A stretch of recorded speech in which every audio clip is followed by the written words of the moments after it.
ఉమ్మడి కర్నూలు జిల్లా ఇక్కడ 44 నుంచి 45 డిగ్రీల సెల్సియస్ ఉష్ణోగ్రతలు జిల్లాలో నమోదవుతున్నాయి.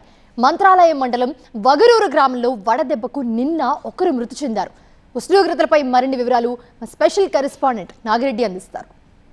ఉమ్మడి కర్నూలు జిల్లాలో భారీ ఎత్తున ఉష్ణోగ్రతలు నమోదవుతున్నాయి. ప్రజలు ఉక్కపోతకు గురవుతున్నారు. రికార్డు స్థాయిలో ఉష్ణోగ్రతలు నమోదవుతుండటంతో ప్రజలు బయటకు రావాలంటేనే భయపడిపోతున్న పరిస్థితి నెలకొంది. అత్యధికంగా 44 నుంచి 45 డిగ్రీల సెల్సియస్ ఉష్ణోగ్రతలు జిల్లాలో నమోదవుతున్నాయి. అత్యధికంగా నంద్యాల జిల్లాలోని సంజామల, బనగానపల్లి, యాగంటి తదితర ప్రాంతాల్లో అత్యధిక ఉష్ణోగ్రతలు నమోదవుతున్నాయి.